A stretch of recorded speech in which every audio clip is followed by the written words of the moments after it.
What's up, guys?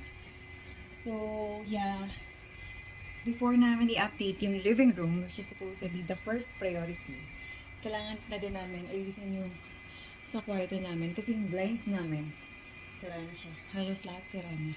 Doon sa twins. And sobrang init na din. So, pumapasok kami dito sa kwarto. Hindi na kinakaya ng aircon namin yung init. Isa sa mga nabili namin sa Ross is yung rug. Papalitan namin. Yeah, meron na kami mga curtain rods. And then, ito yung color theme na napili ko. Supposedly, black and white sana yung gusto namin. Daddy, kaya lang, since we started na dun sa gray ng kama, idadiretso na lang namin siya na gray and blue. So, yan.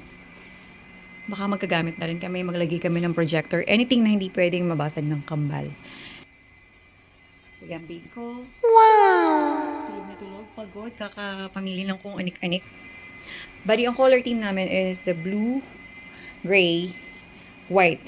So, itong buong kwarto na to, blue, gray, white yung gagawin namin. But of course, yung beddings, hindi pa rin, hindi pa rin siya pwedeng maging plain. Kasi nagiging learning, learning sa colors ng twins. So, kailangan namin yan. So, papalitan din namin yung foam nila. We'll make it thicker. Kasi medyo manipis talaga. I mean, super nipis talaga ng foam nila right now. Tapos, wala pang cover. Ito lang yung pinaka-cover ng mattress nila. So, yan. Update kami sa next video.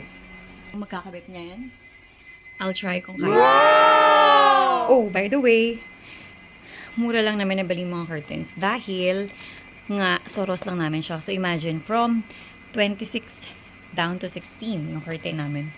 Yung una, yung pangalawa is from 48 down to 29. So, imagine, grabe namumura namin. From 34 down to 15.99 yung rod, yung first rod. Ito naman, 25 down to 11.09. And then, yung rug na napili ko is this one.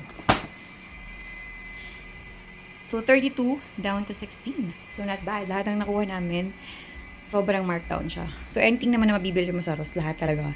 Cheaper other than mall. Other than other malls. Yun lang. Tada! Say hello to my netizens. Oh no! Napakagaling mo talaga mag-assemble. Ang perfect mo. Shumarks, hindi yan doon. Saan yan? Ito nga, yun nga yun. Hindi, 5 yan, di ba?